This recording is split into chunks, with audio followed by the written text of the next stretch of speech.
And so it's kind of been like becoming increasingly obvious that we need to work some things out about this to be able to safely move forward with a concept at the school, because there's, there was no intersection or any way to tie in whatever was built.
everyone. Welcome to the Kent City Council Committee of the Whole. This is a special meeting. Today is Tuesday, December 15th, 2020.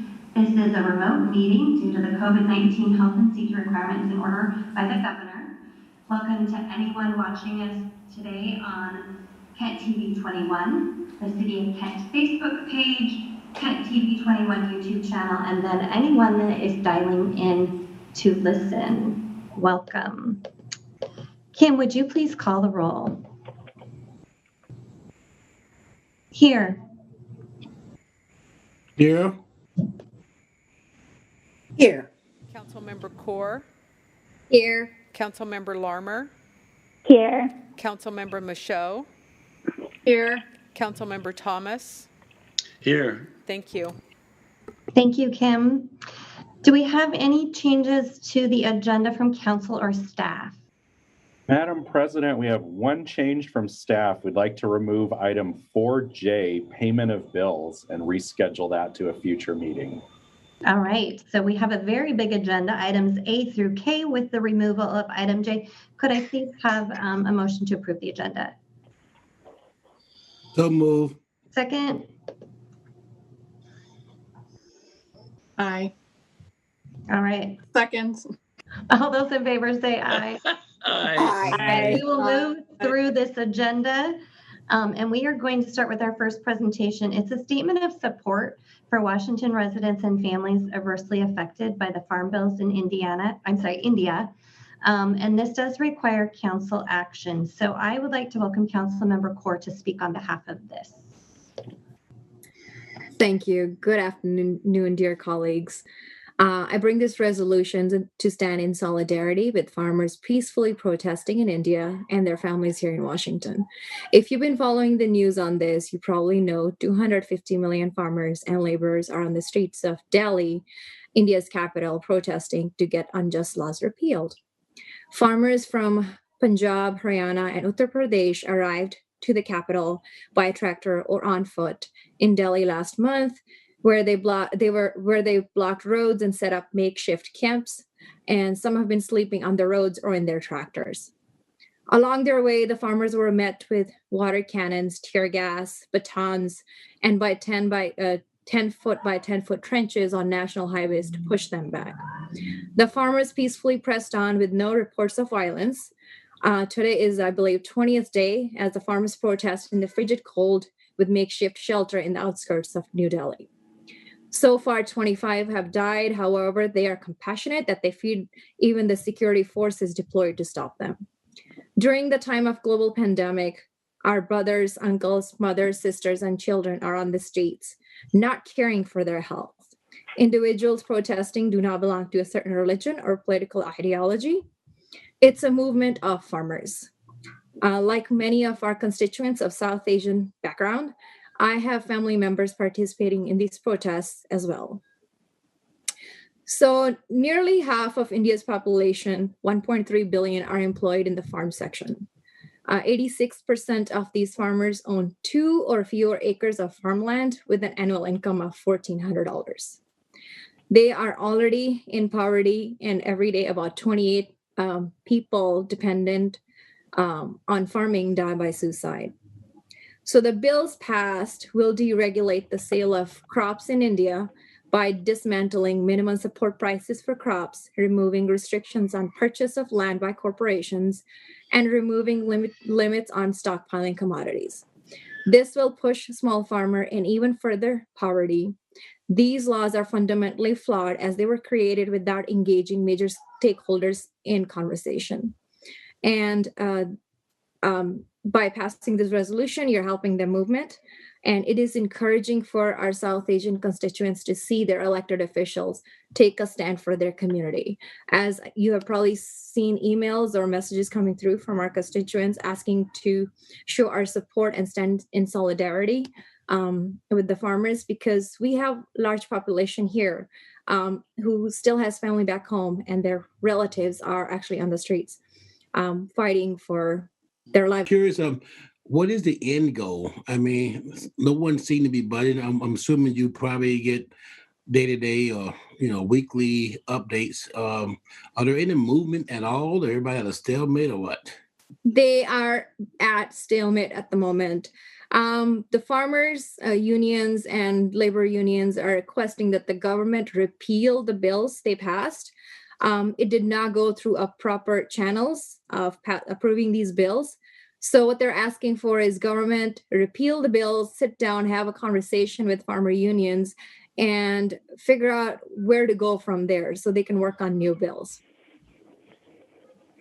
I would ask that as it go forward, maybe we'll keep our eye on it. But if you hear stuff, if things getting better, been relieved, you can shoot an email out to the team. Just kind of keep us posted if you don't mind, please. I can definitely do that. Thank you. Great suggestion. Thank you, Councilmember Boyce. Councilmember Larmer, you have your mic off. Did you have a comment or a question? Oh, I'm sorry. I didn't mean to have it off. Just, a lot of us here with supporting small business and small enterprise. So I think my personal support of that surpasses the borders. So I'm happy to support the Indian farmers. Thank you, Councilmember. Councilmember Thomas. Thank you, Madam President.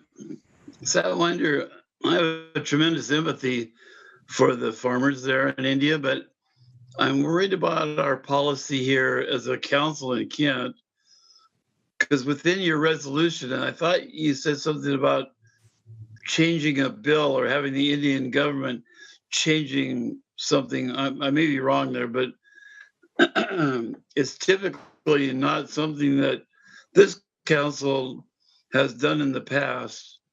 And I guess I'd have to turn to Derek to find out if this is something that we could do okay.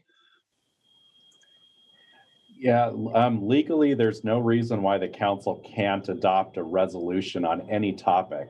A resolution is a statement of the opinion or direction of the governing body, and that's what's under consideration here.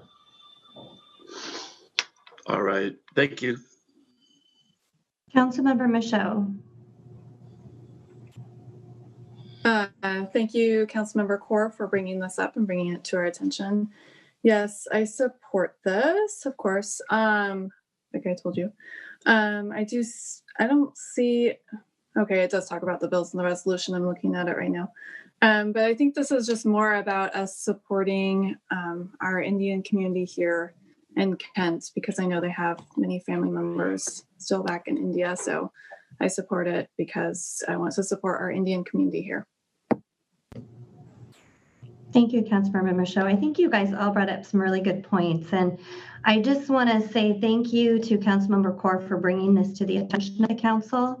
I know in the past we've had some similar issues that may have involved some sort of foreign policy decisions where individual council members have taken the opportunity to endorse issues on their own.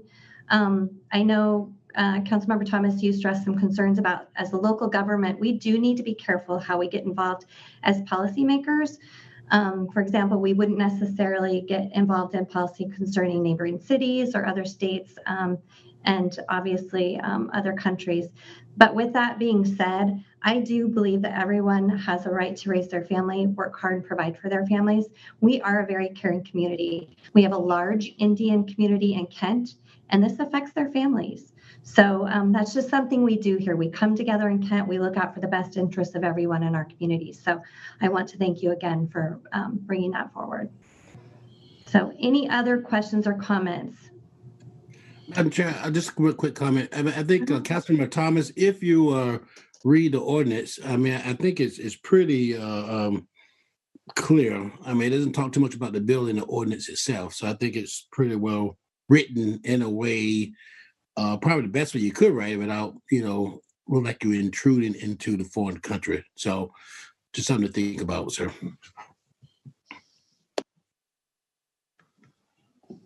All right, so before us, we have this to move forward to the consent calendar. Is everyone okay moving this forward to, actually, we'll go to the next meeting in January for council. All right, I'm seeing some thumbs up, so we will go ahead. Thank you, everyone. Thank you, Councilmember Kaur, for bringing that forward, and we will move that to the consent calendar. Thank you. Thank you, colleagues. Thank you, everyone.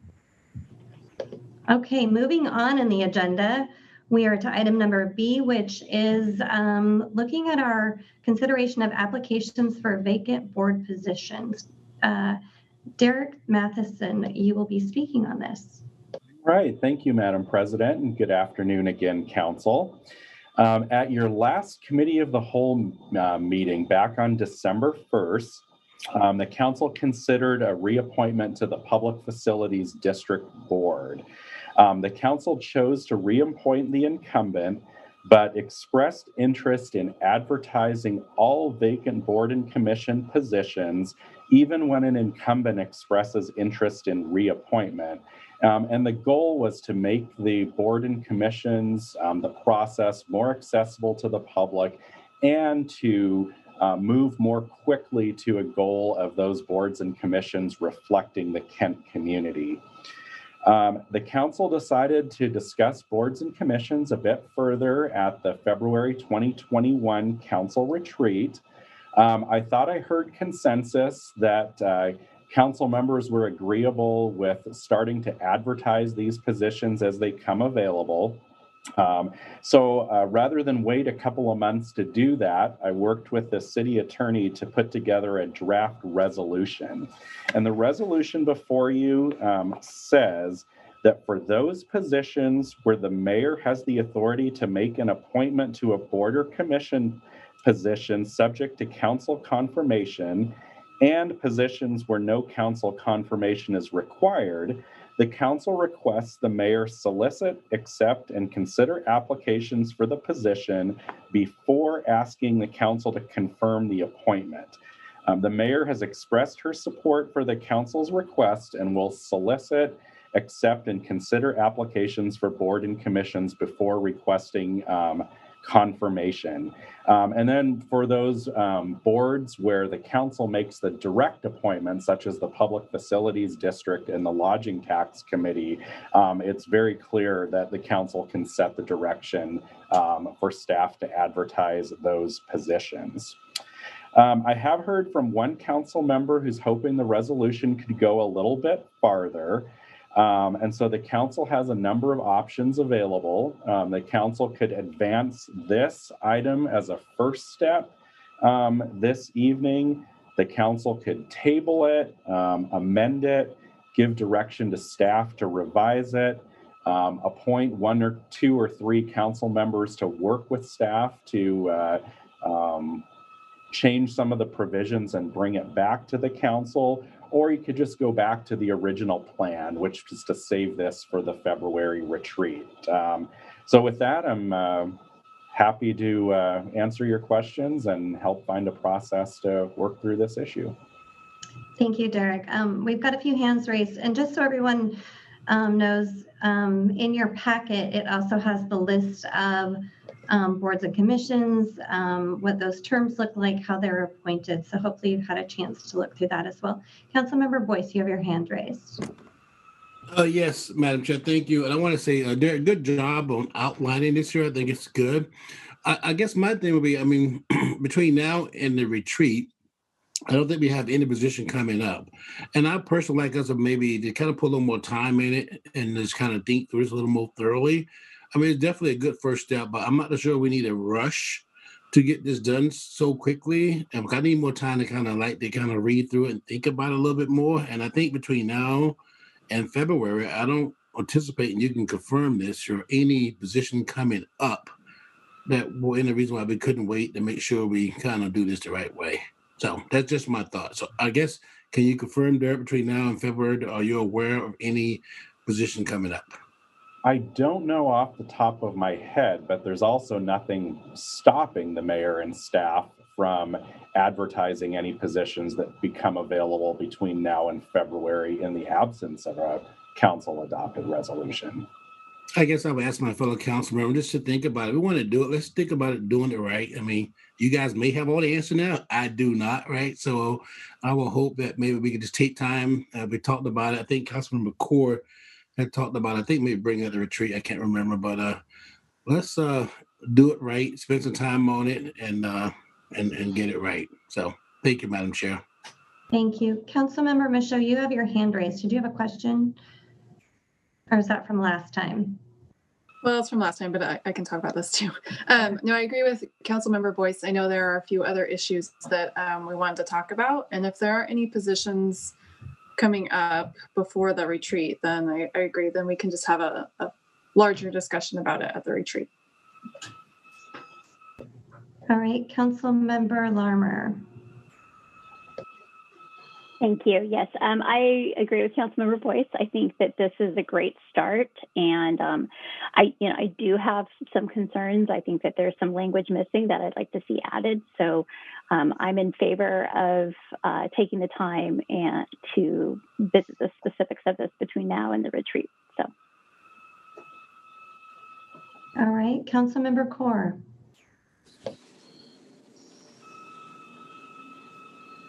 Thank you for your patience. Sorry about that. I do agree with Councilmember Boyce and Councilmember Larmer and Councilmember Michaud. I think I do have some concerns about this, so it might be better to have a conversation in depth because we are making a change, and that's going to impact more than one commission and board. So I think I'm open to having this conversation at the retreat and working on this too. Until then, we can all gather our ideas together and see if we can see some examples across different cities. Councilmember Thomas. I think that was a yes for the little guy, so I am too. All right, Councilmember Fincher. I'm in agreement with my fellow council members. I'm fine with waiting until February to address some of the language in here. So thank you very much, Councilmember Boyce. All right, so I think everyone has had a chance to weigh in on this. And Derek, had mentioned kind of two parts of this. So if we look at what we have before us, this would be, let's see, that the mayor would consult with us before, making any recommendations and allow us to consider applications. Is that correct, Derek? That's not changing any of the language. It's just allowing us that opportunity to look through that. Not sure I understand your question. So the motion that we have before us is not changing any of the language that my council members are kind of suggesting. It's just that we have an opportunity to look over those applications and vacant positions before they are. Well, the resolution as written doesn't amend the city code at all. It simply states the council's policy direction that when the council makes an appointment to a council-appointed board, then staff should seek applications, even when an incumbent would like to be reappointed. And then for those that are a mayor-appointed, council confirmed, that the mayor should also similarly recruit before bringing a name to the council for confirmation. Okay, so if we wanted to move that forward, there's no harm in doing that and then going back and looking at some of these other comments, or do you suggest we just wait and do it all together?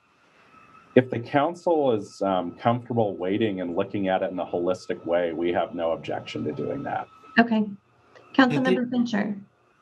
And I was just going to, thank you very much, Derek. I was just going to say that my preference was to wait and talk about this in February, not to move it forward at this time. Okay. And is that kind of a consensus then from everyone else? Yeah, I think that's what we were all talking about, Councilman Troutman, yeah. Okay, I just wanted to make sure we were clear in just putting this aside and not moving this forward to consent. So, and I don't know, Derek, if you suggest in the meantime, any questions or comments or concerns that we have, we kind of work on getting some of those answered prior to the retreat so that when we come together, we can all have a better discussion. Yeah, I'm happy to collect any input. And as part of our normal retreat development process, our retreat facilitator interviews council members and then uses those interviews to develop an agenda and talking points. So those are a couple of ways that council members could engage as we start to put the retreat agenda together. Okay. Councilmember Larmer, your hand is still raised. Yeah, so typically something doesn't make it to the council retreat agenda unless four of us agree. So I just want to clarify that it sounds like tonight we're all saying that we'd like this added to that agenda. Or is this still subject to four of us have to remember to tell the consultants? No, I think that we're okay we're very clear on saying that this is a topic that we'd like to have discussed at the retreat. Okay, great. Thank you. Yeah, but just in the meantime, just make sure you're gathering your questions. If you have certain things that you would like to see, make sure you're doing that. I know I very often say do your homework. These are very diverse boards themselves. So maybe examining, some of those pieces within each commission might be helpful. I know like human services, for example, those are service providers. Some of them are from churches in the community that all provide services. So how would we want to look at, term limits for some of those? Same with Cultural Communities Board. I think that's a very diverse board in itself. So I just want to make sure that whatever we have in there, we're not also going to put ourselves up for having vacancies and things like that amongst our boards. So Councilmember Boyce. Oh, yes, Matt. I think originally the conversation really started off with just talking about the term limits, right? And giving people the opportunity to apply for certain positions and so on. I think that's how the conversation got started, right? So I think overall, I think what we have done, I think you look at some of the board and commission are very well diverse, right? Yeah. So I don't think no one questioned that. I think that is what we got down to. Just there's other people probably in the community. You got somebody been there for maybe 10, 12 years. You might want to kind of have a different set of eyes to take a look at it, right? So I think that's how that conversation got started. All right, so does anybody else have any questions or comments on this before we move to our next presentation? Councilmember Larmer, your hand's raised, but are you good? I'm good. I just lowered it. All right. Councilmember Fincher? Yeah, I was going to add on to that. One of my areas of concern was how we're advertising to make sure that we have a far and wide reach in an effort to fill our vacancies. Yeah.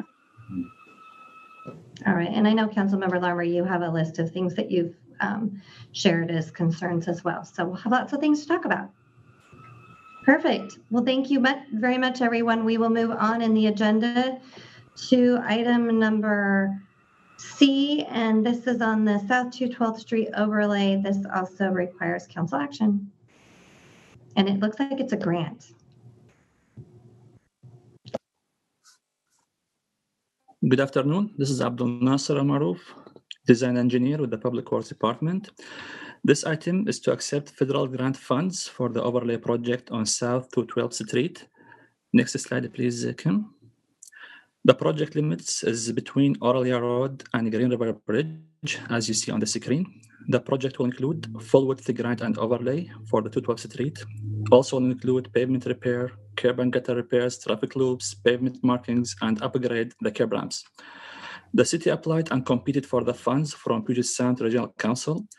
Puget Sound Regional Council approved $1.5 million for this project, and this action item is to accept these grant funds.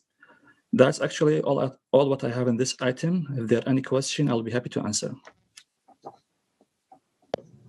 Anybody have any questions about this? And of course, we always like to see grant money coming in. So this is to move forward to the consent calendar. Is everyone okay moving this forward? Absolutely. All right.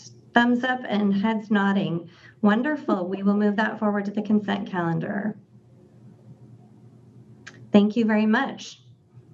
Next up, we have interagency agreement between King County and the City of Kent related to the Solid Waste Division Waste Reduction and Recycling Grant.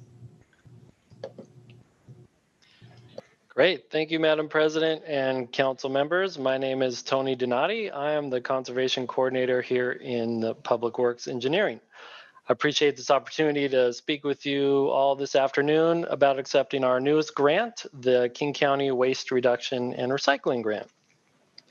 This is a 2-year grant that runs through 2021 and 2022 and is for $179,400 $149 with no match. So that's good news. This is the largest of the 3 grants we receive in solid waste that fund our recycling events and outreach to residents. Again, this grant will pay for our 3 main recycling events, the ones that we all know and love, held in the March, June, and October. And then in addition to those, we're introducing some new mini recycling events. Kent is one of the only cities in the county to offer free recycling events. So no matter your income or situation, all are welcome that live within the county because there's no charge to attend and drop off your items. Also, we wanted to make these events more available to those who work on weekends and maybe can't attend a Saturday event. So that's why some of these new mini events are going to be held on weekdays. So maybe a Monday or a Friday, whenever we decide to hold them. These events are going to be a little smaller, focusing more on like 2 to 3 to 4 items, specific items. And they're going to be held from 9 to 1 as opposed to, for instance, as opposed to 9 to 3 on our traditional. So again, these are going to be like smaller events where we're not going to be accepting the larger type of items where we're going to need the use of like a backhoe.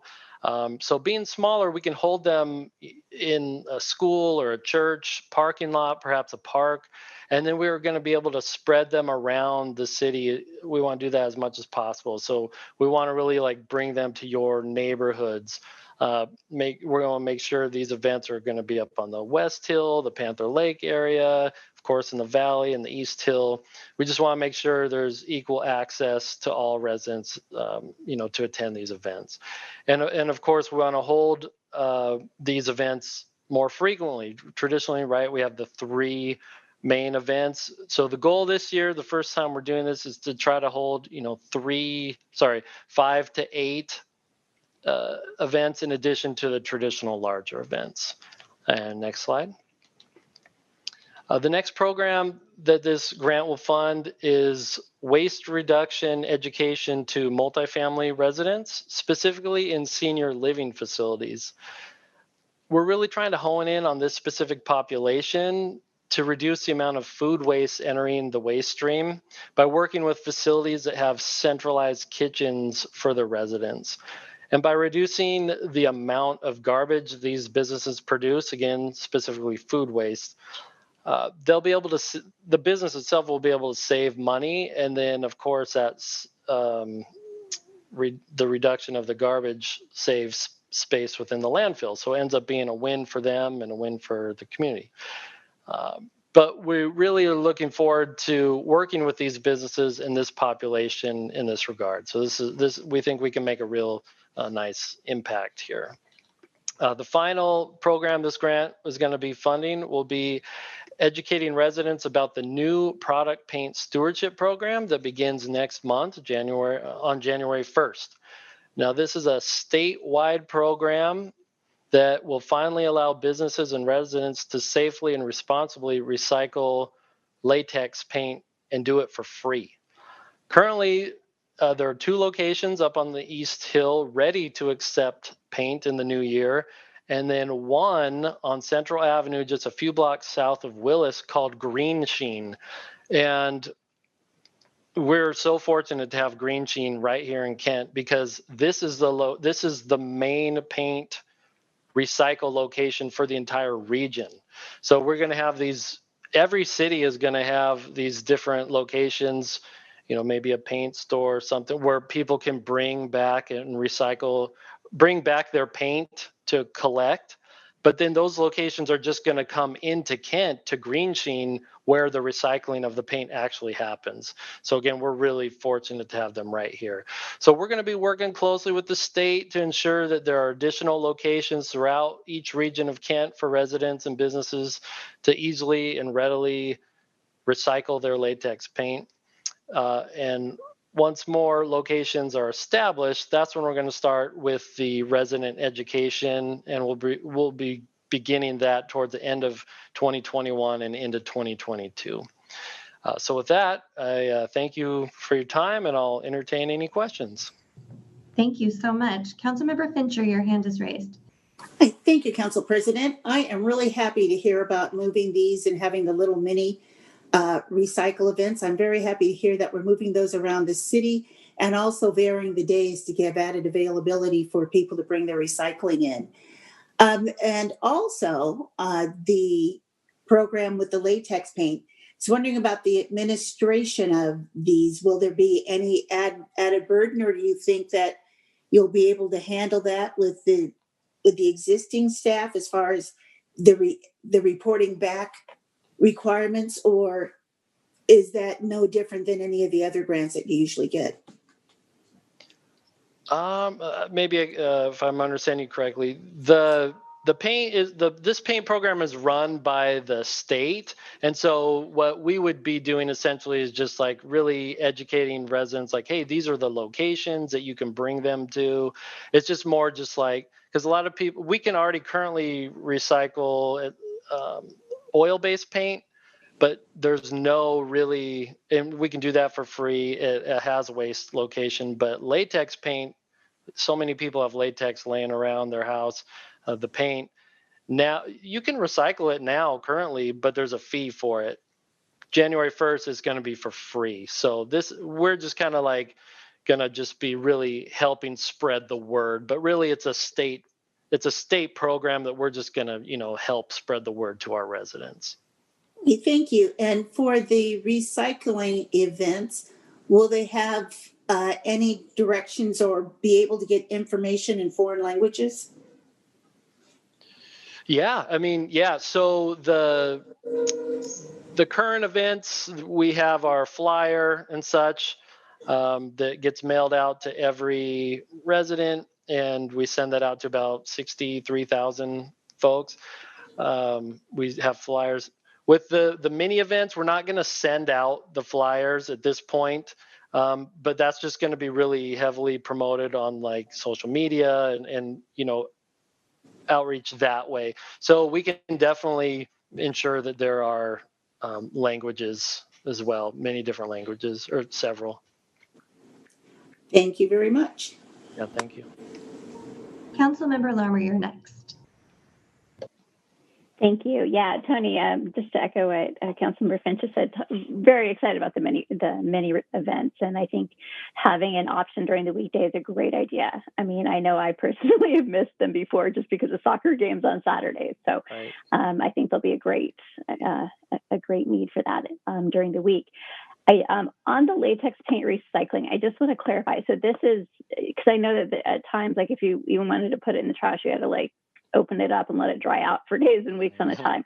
This program is accepting liquid paint, right? It doesn't have to be dried out or treated in any way. Exactly, and thank you for bringing that up. That's just been a pain for so many people, right? I mean, people have a gallon or whatever. You open the lid and it takes forever to dry. You can put kitty litter in it, then it's spilling. It could be messy, right? So now exactly, it's liquid. You're bringing it right to these locations. And again, we have Green Sheen right here in Kent where you're cutting out those middle people. You're bringing it right to the source where they're going to recycle it right here in Kent. So yeah, they are taking actual liquid and it's doing it for free. You're paying, come January, you're going to be paying a little bit more in the front end when you're purchasing it. And that pays for this program ultimately. But yes, liquid recycling paint. Wonderful, thank you. Councilmember Michaud. Thank you, Council President. Tony, thanks for the presentation. I'm glad we have money to continue this program. I really appreciate it. It means I get to clean out my garage. And it means Kent residents have no excuse to throw their mattresses and their refrigerators on the side of the road. Just go to one of these events. So thank you for continuing this program. Thanks. Thank you. Councilmember Kaur. Thank you, Tony, for bringing this. We always love getting grants and money. It's always exciting. I have one question. So even at the mini events, you'll still be accepting all the appliances and things you usually take at regular events, correct? So these mini events, the idea, at least now, is to have to focus on like 3 to 4 different items. And the idea with them is to actually, because when we're accepting the appliances and stuff, we need to have the use of a backhoe generally. And so we need a lot more space. The idea with this currently is just, we would focus on, maybe we would have a shred truck there. Maybe we're accepting batteries, maybe mattresses, electronics, something like that where it's just small. We don't need backhoes moving around. We are fortunate again, in Kent, we have Binford Metals. And if people can load up their appliance, they can drop it off to Binford Metals and actually get money for recycling it. So that's an option as well. And that's, they're open Monday through Friday for sure, to have that option to drop it off and then actually get paid cash for it too. Is that information on our website or shared with the residents? I think that's good information for them to have. Yeah, I promote it, people bringing these to our events. I can certainly put a link on the Kent Talking Trash page promoting that they can recycle appliances anytime at that location. Yeah, I think that would be very helpful for our community. Thank you, Tony. I always enjoy these events and the little educational series you used to do at schools, but that's a different time.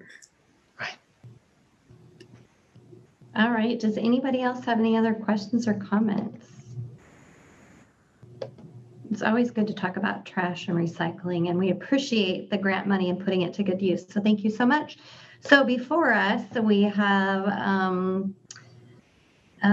to authorize moving this forward to the consent calendar to accept this grant money. Is everyone okay moving this forward? Yep. All right. I didn't imagine I'd see anything other than head shaking. So thank you very much, everyone. And thank you, Tony. Have a good evening. Thank you. Happy holidays. All right. We are on to, looks like we've got a couple things to move forward, and they both are about Meet Me on Meeker.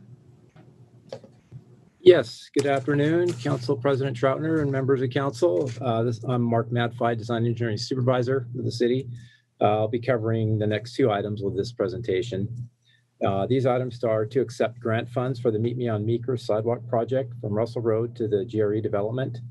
The city applied and competed for funds for both design and construction for this project, and were successful in receiving $235,280 for design and $1,274,600 for construction, for a total of over $1.5 million. Next slide, Kim. One more. There you go. Thanks, Kim. This sidewalk section will consist of about 700 feet of decorative sidewalk on the south side of Meeker Street in front of the riverfront apartments between Russell Road and the new Midtown apartments that are being constructed now. They'll include bike path, streetscape amenities, planter strips, street trees, and lighting. Will look very similar to the work recently completed to the west in front of the driving range, as shown here on this picture, and also the next one. Next slide, Kim. That's just another picture looking to the east. This project and the recently completed project in front of the driving range will fill in the gap between new Meet Me on Meeker sidewalks on the south side of Meeker Street in front of developments on either side. Ethos that was recently completed to the west, and the GRE, or the new Midtown apartment homes, to the east. And this leverages city and grant funds to provide a continuous sidewalk between the Green River Bridge and 64th Avenue South. So I'm happy to share that we have received these grant funds, and these action items are essentially housekeeping items to accept these funds.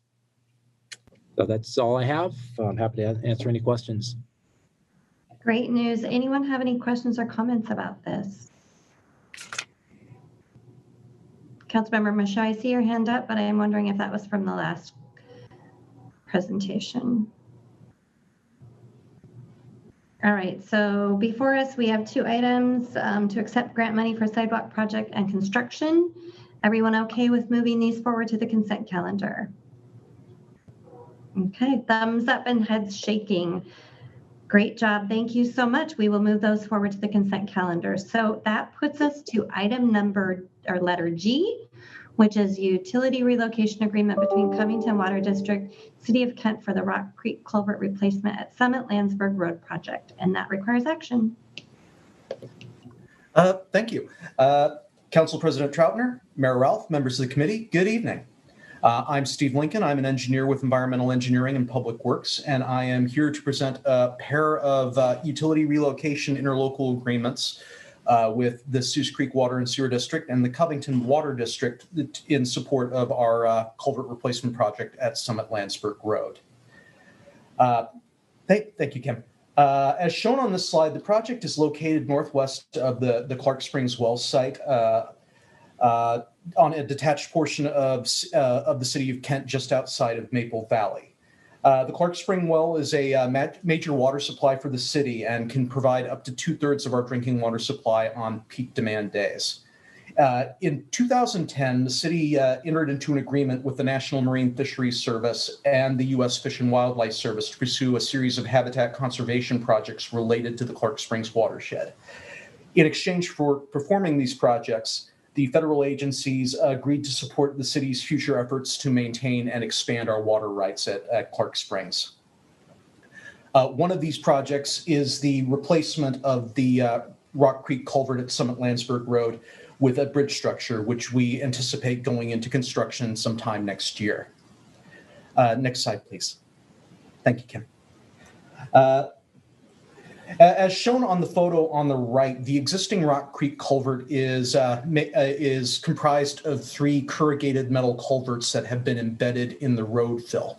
One thing you'll notice from the photo is that the culvert itself is actually set above Rock Creek.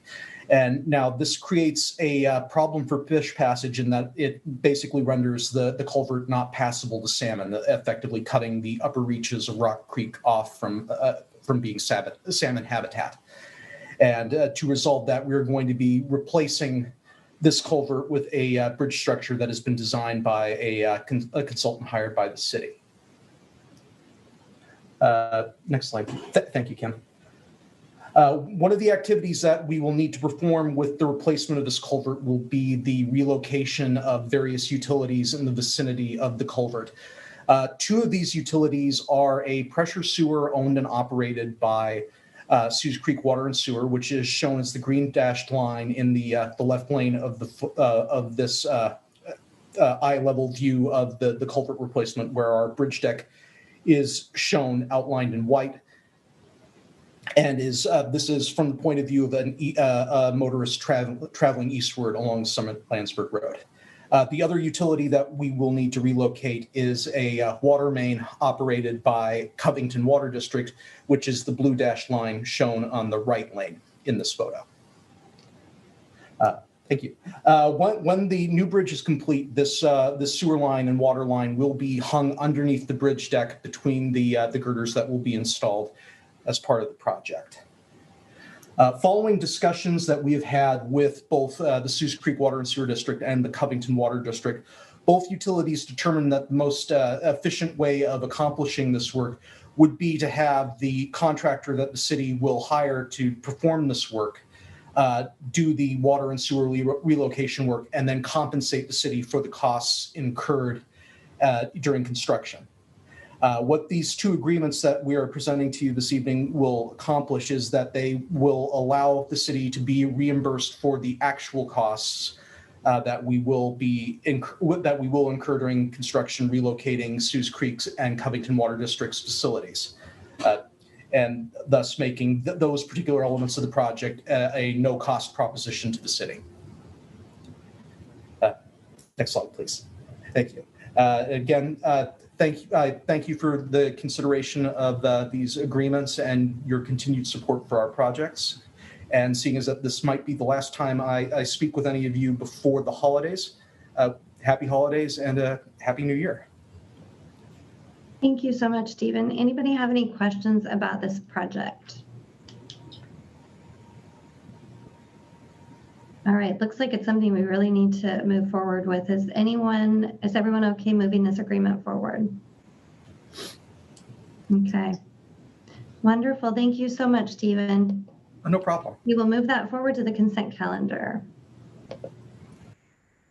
And that brings us to, oh, I suppose you're, let's see. And that would be for item G and H. That's correct, Madam Yes, President. I'm sorry. I just realized that. So we'll move both of those forward. And now we will get a winter weather update. Information only. Yes, thank you. I don't know, can you guys hear me okay? I should be all right. Okay. Good evening, Council President, Council members, as well as Mayor Ralph. I'm Bill Thomas. I'm with the Streets and Vegetation Management. I'm the manager of that section. And part of my duties is to oversee the snow and ice response, as well as the winter weather response. Let me give you a little bit of information on what we do. We start preparing for our winter responses in late summer and early fall. Each fall, we coordinate with adjoining jurisdictions as well as King County to make sure our lifeline and transit snow routes are identified. This allows for a region-wide coordination to keep freight, transit, as well as life and safety into consideration when making snow fighting decisions. We are committed to providing quality service to the citizens of Kent during a snow and ice event. The safety of the motoring public is our primary concern. Our number one goal is to keep traffic moving through the city as efficiently as possible. So we have 3 locations we store our materials. It's so much easier. In the olden days, we were just down there at the shops with a big pile of sand, and we had to head out all points of the city at that. But now we have 3 locations. We have the first locations up on the Kent East Hill Operations Center property. We have approximately 2,000 tons of sand and 200 tons of salt located up there. On the West Hill sites, right up off of Riverview Boulevard, we have 1,000 tons of sand and 200 tons of salt. And at our Valley Shop site, we have 40 tons of sand and 12,000 gallons of calcium chloride and about 450-pound bags of salt, which we disperse in the downtown areas on the ADA ramps and crosswalks and things like that. So, with our street closures, whenever the possibility of snow is in the forecast, the special emphasis crew verifies that the barricades are pre-placed at their locations close to the streets that may be closed. Kent Street Department and Kent Police Department make the decision to close each of these streets, and at times the Kent Police Department may place out the barricades. When the Kent police officers request to close the street, they will notify our DOC, that's the Department Operations Center, of the location and turn it to our team. We'll turn to our team to deploy the barricades and to make notifications that the road has been closed. This information will be tracked by the Kent Public Works, and we'll provide this information through our communications network. As part of our communications, it's very important not only within our department, but also to get the critical information out to the public. The photo above shows our old DOC at the shops, but with our current COVID protocols in place, we have moved upstairs to our training room, which will allow us to serve up to about 6 people into that area and still maintain our social distancing. And that we should be able to run all our activities of our emergency operations from there. We use a weather service that gives us predictions tailored for the different regions of our city. In essence, the Kent has a terrain that creates microclimates that this report gives specific information to enable a better response. They give us daily reports as well as emergency notifications in case there's a sudden change in the previous forecast. Road status updates are posted to the Kent website, drivekent.com. Other media we use is Facebook and Twitter. Another form of communications is our variable message boards. They are strategically placed in advance of storms, notifying motorists of which roads to avoid. These are used mainly for our hillside roads. These locations are usually Military and Veterans Drive on the West Hill, James Street and 104th, 256th and 104th, and 116th and Kent Kangley Road. Our anti-ice and de-ice material. This is our liquid storage tanks. They're at the shops. We have the capacity of holding up to about 14,000 gallons. That translates into about 14 loads of material that we can spray at one time. We order replacement materials when we are running at less than 50% capacity. The turnaround time to refill this is about 72 hours or until the pass is open. We get our materials from Eastern Washington, so sometimes during heavy snowfalls and stuff like that, the passes tend to close down and we may have to wait longer. That's why we order it when we're at 50%. That gives us plenty of leeway to make sure we have enough on hand. So our anti-icing efforts begins when the frost is forecasted for our morning commute. Our trucks begin to spray the road surfaces the night before or very early in the morning when temperatures are at or below 40 degrees and falling. These are our bridge and road locations. We typically pre-apply anti-ice to prevent black ice. Bridges are all colored in red. And the orange lines are the roads that we pre-apply the anti-ice to as well. Moving on to our snow and ice priority routes. Our first priority will be the major connections on both the east and west hills. We concentrate on the east-west corridors to keep traffic moving through the valley and up the hills. From the hills, we move out to the rest of the primary roads in red. If the storm ramps up again, we can always pull back to the hills again and then move out again as the snow tapers. All secondary roads, which are in orange, are attended to only after the primary roads are under control. This could take 4 to 6 hours after a snowfall. Roads such as James Street, 218th, or even 277th are usually the first to close due to their steepness of grade. It would take too much of our resources to try to keep these roads open in the beginning. Our third priority roads will be residential collectors and industrial roads. This could take up to 24 hours to 48 hours, depending on the event, to clear these roads. Due to the safety and resources, we will not be able to clear residential roads. The only exception will be if fire or police needed emergency assistance. Both the anti-ice and priority route maps are available to view on Kent's website. Here's a good indication of what our residential challengers are if we were to enter these residential areas. Residential roads will not be cleared unless we are assisting police or fire in emergencies, as I stated earlier. The photos above give you a good picture as why this is problematic. These roads are narrow with parking on both sides. Plowing would only cause windrows, which are large curb-like snowbanks, blocking vehicles and driveways with high probability of damaging vehicles. Residential collectors are wider and usually limits the parking ability of the neighboring residents. Kent police play a very important part in our success with snow fighting. They work quickly to have abandoned vehicles removed as needed to make it safe for us and the motoring public. We will be adding the new section of 224th, 88th, and 218th corridor to our emphasis list. It's still pretty steep and usually one of the first to close, but we'll make every effort to keep this one open.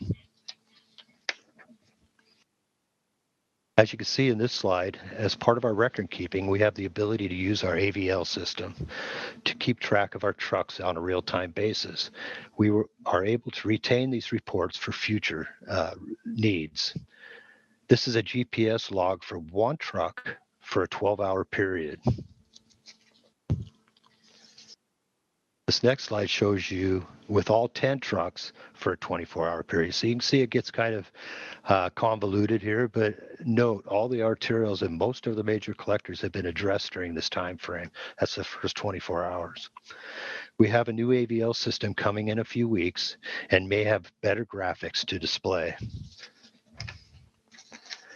So right now we have 10 trucks with plows and sanders mounted on them, 2 trucks with plows and an anti-ice tanks mounted on them.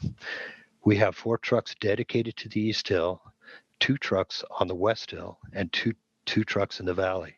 With the 2 de-icing trucks, We'll move about the city where additional support is needed. We have the capability to move all our trucks to areas depending on where the need is. This year, the city's purchased 5 new 12-yard dump trucks and 4 7-yard dump trucks, all with Sanders and plows. However, some of these vehicles are not yet online and probably won't be in service until late in the season. The fleet mechanics test all the equipment before being deployed for an event. They fix any problems with the trucks or other equipment to keep them on the roads during the events. Of course, after each event, they check the equipment and order any parts if needed to be ready for the next event should the need arise. Of course, you know as well as I do, most of our winter weather responses are for heavy rain and wind events. We average probably 1, maybe 2 snowstorms a year, but we almost double that with heavy rains and wind. In any event, crews are going to be available 24 hours a day to respond to all types of weather events, depending on the predictability of it. When we are alerted, next slide, please. When we are alerted for severe weather, we plan accordingly to the severity of the storm predicted. Depending on the type of storm, standby personnel from various sections are assembled to respond if needed. As with any type of storm, there is an aftermath to be dealt with. Potholes, sand, branches, and other debris litter our streets and clog our drains. Cleanup efforts may continue for weeks and in rare cases months after storms are over. Sweeping up excess sand begins once the streets have been cleared of snow and ice. The focus of the sand cleanups are on those hillsides and the intersection that takes the majority of our attention during the storms. We want to get the sand removed as soon as possible to keep most of it from filling our drains. So with that, I'd like to say be prepared. Be prepared at home, in your car, and at work. If you know an event is coming, take the time to prepare yourself. So I've added an extra slide here for some additional resources. Kent Public Works can be reached at any time during a snow event, just at the main number, 253-856-5600. Kent Emergency Management is at PugetSoundFire.org. Any of these resources other than Valleycom can be reached online, but there are some numbers here to reach them by. The one I really want to point out is kentwa.gov, /winter. This is for the frequently asked questions. And I'm sure each one of you have gotten a pamphlet in your box, and it's called Winter Weather Plan. And inside you'll find it's like, what can I do, or what can you do as a homeowner? And then what do we do as the city? And it talks about the response priorities, the equipment, materials, and cleanup. This is new to our toolbox, you might say, and it's just an added information for the public to understand what and how we do. So that is the end of my presentation. I'm happy to take any questions. Great, thank you, Bill. So Bill mentioned this handy, it's the winter weather plan, and this is in your council mailbox if you haven't picked it up already. It's also available at kentwa.gov/winter, and it's got great information for the community to put together a plan to prepare your vehicle, prepare your home, and just know what to do in case of an emergency. So I encourage everyone to take a look at that information and make sure that you have something in place so you're ready if something does happen. We are going to take questions now, starting with Councilmember Larmer. Thank you, Council President. Bill, thank you for this presentation, and thank you for all that you and your crews do during these weather events. I know it's a 24/7 job during these times. But I was wondering if you could go back to the slide with the road priority, the color-coded one. Because I will say the question I got probably more than any other question last year was why there is no priority 1 arterial running north-south on East Hill. I see that every north-south route here is secondary, and Benson. Yeah, that's I'm sorry, that's a great question. The primary is the initial response. That is our hillside roads, and that is the one that we need to get people through the quickest. Okay, and usually, like I said earlier, it's our initial fight is on the hills to keep the people moving up and down. The other ones can maintain because they're all mostly flat at that point. But once those hillside roads are taken, then we immediately move out into these orange roads. So we will be starting to hit these north and south roads. And another tool in our toolbox this year to make that happen, hopefully even quicker, would be the application of bulk salt. And what that'll do, that'll clear these problem areas that we have witnessed in the past to get these areas cleared up a lot faster. Oh, good. I'm glad to hear that, because I know like last year on Benson, there was, I think it was, probably due to some shade. There were some shady areas that just never seemed to get clear, and they were en route to some grocery stores. And so I know there were several of us having to cart neighbors whose vehicles couldn't make it to get out to get groceries. So appreciate anything you can do yes, to clear Benson. So thank you. Yeah, hopefully we'll see a big difference in that this year or next year. It looks like it's going to be 2021 now. So. And again, thank you for all the work you guys do during these times. Thank you. Councilmember Kaur. Thank you, Council President. Thank you, Bill, for the presentation. My actually exact question was what Councilmember Larmer just asked about Benson, because that's the one I heard a lot about last year from our constituents, because they are using that road mostly to get to and back from work. I guess it makes me happy to see that the response time might be quicker, and we'll wait and see. And just want to say thank you to you and your crew for all the work that you do. I know it gets really, really hard when the snow is coming down and working long hours. We appreciate that. Thank you. Thank you. Any other questions or comments about this winter plan update? Bill, thank you again for joining us. I do have to say that I live on off of one of those secondary routes. And I believe it was Saturday evening, I saw the lines in the road where the anti-ice stuff was already being put down. So your crews are out there already doing a great job and trying to keep our community safe. So I greatly appreciate it. Thank you very much. Thank you. All right, we are going to move past item J and on to K for the October financial report. So welcome, Michelle. Good afternoon, Council. I'm Michelle Ferguson, the Financial Planning Manager, and I will be presenting the October 2020 monthly financial report. The city has received $89.25 million in revenues in October. Okay, go to the next slide, Kim, please.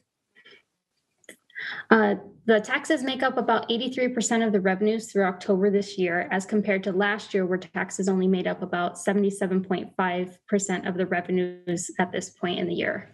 This is not because we have received more tax revenue, but because we are seeing a decrease in all the other revenue categories, such as licenses and permits, intergovernmental revenue, charges for services, fines and forfeitures, and miscellaneous revenues. The estimated actuals for 2020 are conservatively estimated to be a little over $106 million, which is about $3.35 million less than the adjusted budget.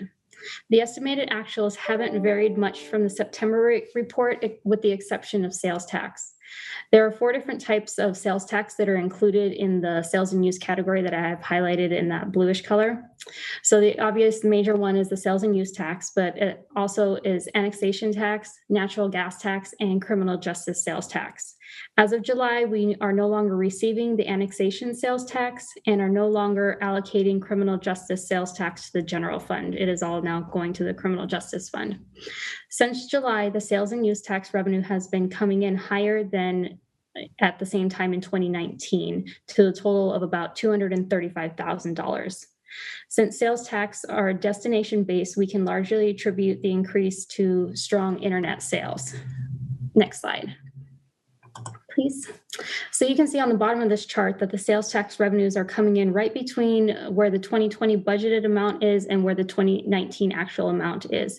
So, which is pretty good considering we had that over $5 million attributed to annexation and $900,000 for the criminal justice piece. Above that is the property tax, and I've highlighted that because it's in October and September and October are quite a bit lower than what we have budgeted and the prior year revenues. But luckily, this is not a concern anymore because in November, the city received $3.1 million in property tax revenue from King County. So it puts us right in target to meet our estimated actual goal of $31.2 million. So it looks weird on this report, but next month when the report comes through, it'll be just fine. On the next slide, I have highlighted the other revenues. And since March, like I've said before, these revenues have been coming in about 1.1 million less a month than in 2019. And this is mainly due to, the decreases in the licenses and permits and charges for services. As you can see here, there's been an uptick in October revenues. Unfortunately, the increase in revenues isn't because we've received any more revenues and licenses and permits or charges for services that we have been in other months, but it's because of budgeted funds that were transferred in. So within this other revenues is also transfers in. So in October, the budget group goes through all the funds and completes the majority of the current year budgeted transfers of revenues and expenditures. So the October transfers of revenues include the $1 million that was transferred in from the healthcare fund, which is basically just returning the prior year funds that were transferred out of the general fund into the healthcare fund when we thought it was doing badly. And since it's not, we're just returning it. Now we can take a look at the month-to-month comparison. For the revenues, we have already talked about property tax and sales tax. And so now you can see that utility tax is coming in a little bit lower this year than when we compare it to 2019. And there's two reasons for this. The bulk of the reduction can be attributed to the loss of the cable utility tax revenues in the general fund. They are now going solely to the IT fund. So a portion of these revenues were allocated, but since July that's ended. So it's about a loss of $200,000 in 2020, and then it'll be $350,000 moving forward. The other reason is for the decline in telephone utility tax revenues. So as more people move away from using landlines, the city receives less revenues for that type of a tax. The B&O revenues are also coming in higher than 2019, and that is due to the increase in the square footage tax. Intergovernmental revenues have a large negative variance, and that's due to the shifting of the streamlined sales tax revenues from the general fund to the capital resources fund. Transfers in have a large variance, and that's due to the timing of when the transfers were done. And normally they're done in October, but last year they were done in November. So it's just a variance for this one report. And next month it'll be back to normal. And the expenditures for the majority of the departments, you can see they're coming in lower than even they were in 2019. And that's great. Everybody's watching their spending. But non-departmental is higher, and that's, again, due to that timing issue of when all the transfers were done.